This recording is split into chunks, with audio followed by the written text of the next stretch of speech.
Hello guys! Pinatulo ko na siya. So, itong Gumsam ginseng, dry na siya guys. So, ready na siya ilagay dito sa bote. So, bago natin simulan, guys, bago natin simulan ito, so, mag-intro muna tayo. Intro, pasok!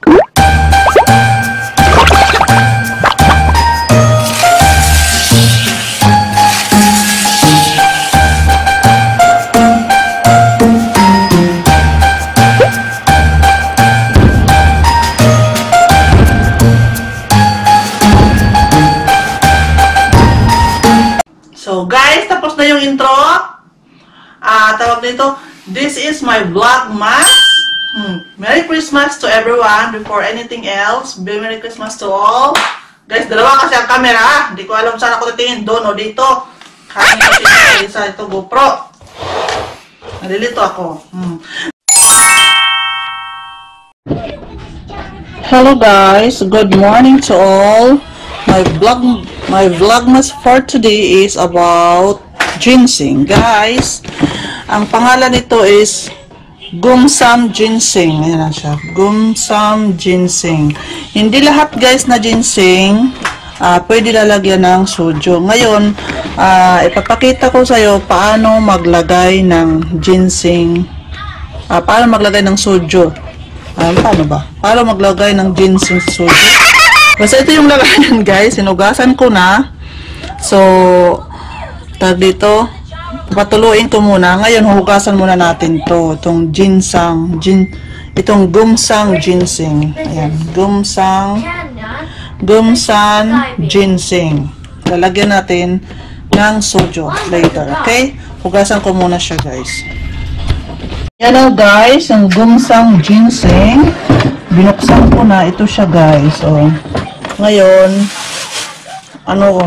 amoy, ang bango na amoy. Pwede mo, itong Gumsam ginseng guys, pwede mo lang to balatan, sausaw mo, pwede mo direct kainin mo guys, or isausaw mo sa isausaw mo sa honey. Masarap siya guys. Na-try ko na. Isausaw mo lang to sa honey, balatan mo siya, tapos isausaw mo sa honey, ang sarap. Yan. Or, gusto mo, ibabad mo siya sa soju para maging isang gamot. Yan siya guys. Napaka-healthy nito guys. So, see you guys later. Ito, papakita ko sa inyo kung paano maglagay ng Gumsam ginseng sa bote. May mabibili na akong bote. Naka-ready na siya guys. Sinugasan ko na lahat. So, papakita ko sa inyo guys. Hugasan ko muna ha. O, sige. Diyan lang kayo guys. 2 minus 1 equals 1. Ayan na guys. May mga natapos na akong hugasan. 3 na lang natitira.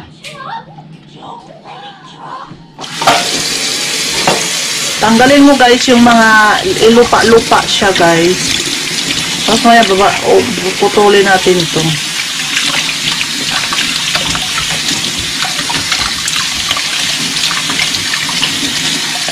Ganyan lang paghugas. Matanggalin yung mga lupa. Kasi nakabaon ko sa lupa. Ang bango niya guys.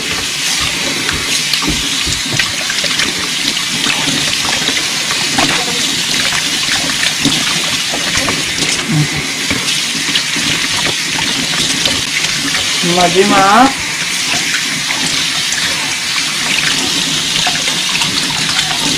Yan siya guys, ang itsura na malinis na.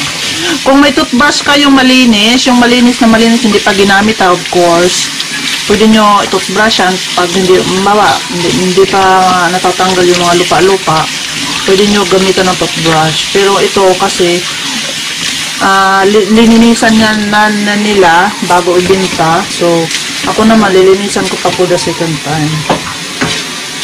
Para sure na malinis.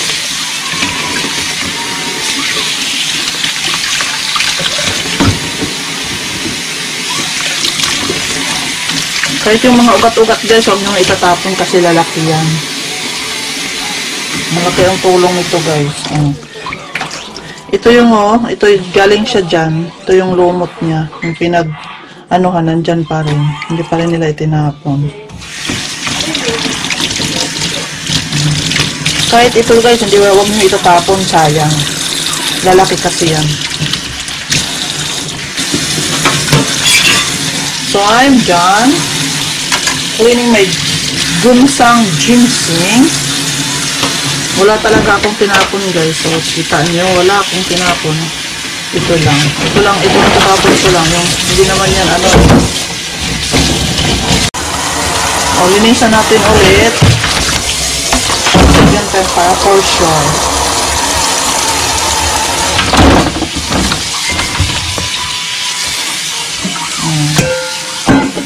Last touch. Last linis guys.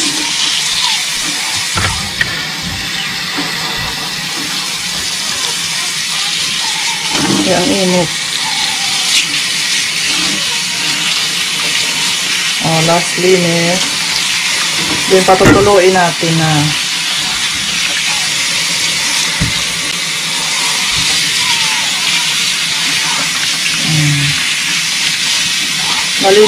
Malinis na kasi siya kaya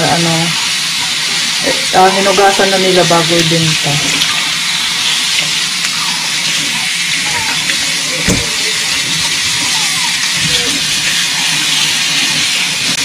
Kaya, na lang sa akin. Retouch na lang ang linis ko dito.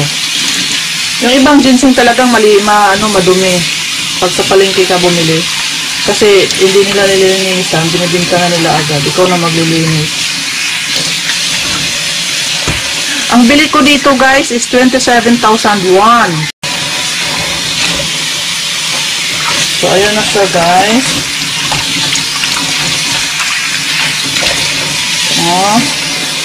Linis na siya guys. Tapos itong maliliit, huwag nyo itatapon. Kasi lalaki yan. Kasi lalagyan natin ng sujo. Ibuburo natin siya ng 2 years. Ayan na guys. Malinis na siya. Gumawa na ako before nito. Balik natin dito ulit. So guys, yun puputulin natin dito kasi madumi siya para hindi siya Kulingan din dyan. Ireke. Yan, maganda na siya, diba? Ayun. Puputulin natin itong mga kasi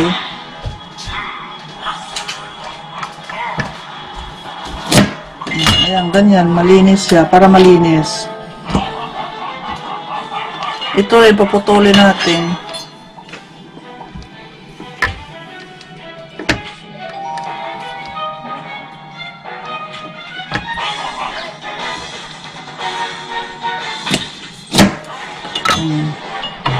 Yan siya guys. Ito.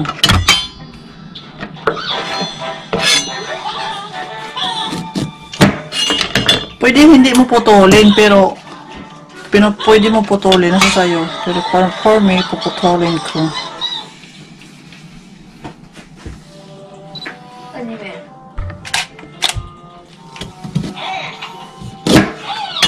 Ganyan guys.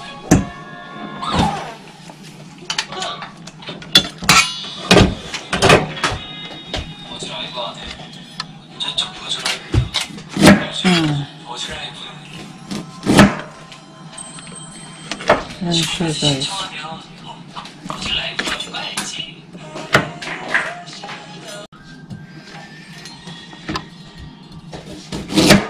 Look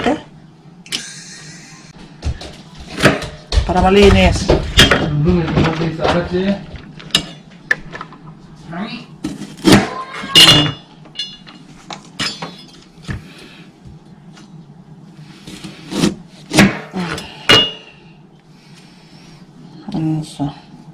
Ayan na guys, done na. Guys, ito, may ginawa na ako before. Ito, ang totoo nito, hindi ko to gawa. Bakit ka mo? Nung nandun pambahay namin sa Onggong, gumawa ako ng ganito. 3 ganito. Simula sa pinakamalaki hanggang sa pinakamaliit. Ngayon, nung naglipat bahay kami guys, nabasag yung pinakamalaki. Kaya, ang ginawa yung naglipat ng, ang ginawa nung nakabasag, kasi binuro ko na siya ng 2 years yata yun eh. Pinalitan niya ako nito guys. Ito yung kapalit, yung malaking ginseng ko. Ito ang pinalit niya sa akin. And then, nagbigay pa siya sa akin ng $50 or umano. So, wala na akong magawa. Huli na sa akin sinabi ng asawa ko nung tapos na. Nagtaka ako bakit may ganito, yung isa pa kong ginseng wala. Tapos, nung nanay ko, pumunta siya rito guys. Mag-storytelling muna ako sa inyo kung ano to. Nung pumunta yung nanay ko, ang tubig nito, ito, dinadala niya sa Pinas. Dinadala niya. Kaya gumagawa ako dito sa Korea. Kasi pag, gumagawa siya. Inuuwi niya sa Pinas yung sabaw, yung tubig. Kasi guys, sa bahay may ganito ako. May ganito ako sa bahay. Nung dalaga pa ako, nag-package ako noon. Sa package ko lang nilagay. Pati yung ito, napadala ako ng ganito, malalaki. Ayun, binuro niya. Kaya, effective kasi siya guys na gamot. Last year, nung umuwi kami guys, siyempre pagdating sa bahay, ang daming pagkain, nag-prepare talaga yung nanay ko ng mga paborito kong food. Tapos, pag nangyari, nung gabi na guys, alam mo, hindi ako natunawan. Pinainom ako ng nanay ko ng marami, ang dami ko nang ininom. Doon ko naranasan, last year ko lang naranasan na tumatay ako, sumusuka. As in, talagang sabay siya guys. As in, takot na yung nanay ko. Hindi ako makatulog. Kung friend ko kayo sa FB, nag-live ako noon eh. Nasa rooftop ako. Hirap na, parang mahina na ako. Ang dami ko, hindi ko talaga akong natunawan. Tapos, ang sama ng pagkaramdam ko as in, kahit yung gamot, wala. Bildala kong gamot galing sa Korea, walay. So ngayon, ang ginawa ni nanay, kasi may ginseng kami sa bahay na yung ginawa, yung inuwi niya noon, tapos may yung dati pa na binuro niya namin, nung laga pa ako para may kunti pa doon. So pinainom niya ako ng isang baso. Alam nyo guys, yan lang talaga ang nakagaling sa akin. Ito lang ginseng. Ang lasa niya guys, hindi na soju, ang ginseng na siya, pero isang baso lang ang ininom ko guys. Talagang, oo, sumuka ako. Pero once na lang ako sumuka. Pero lahat, after nung sumuka ako, nakatulog na ako, naging okay na ako. Magaling tong gamot guys, promise. Kasi tested ko.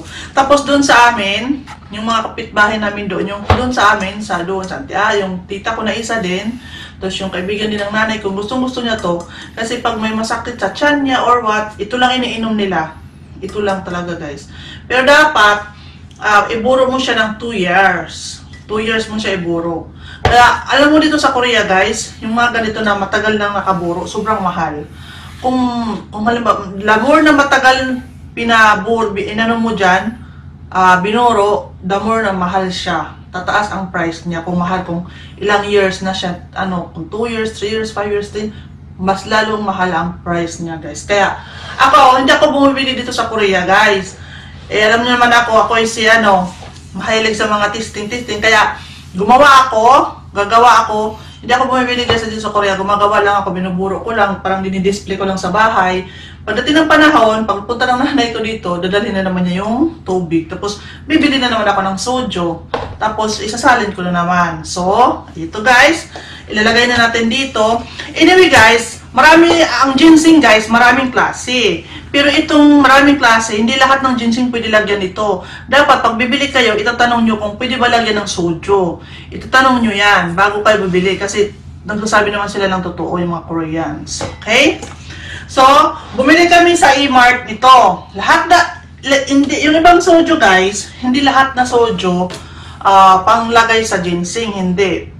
Tatandaan nyo to. Ito, tandaan nyo yan. Yan ang panglagay ng ginsengs. Itong soju na to.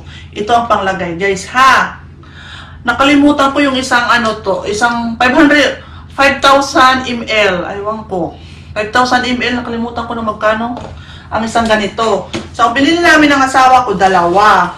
Ito. Isang medyo malaki. At saka isang maliit. Kaya huwag niyong kalimutan, guys, ha? Bago kayo bumili ng soju, kasi maraming klase ito, tanungin nyo kung pwede ba to sa ginseng ilagay. Okay? Pero pwede rin to inumin. Nakakalasing din to. Pero ito yung talaga yung panglagay sa ginseng. Okay? So, let's do this.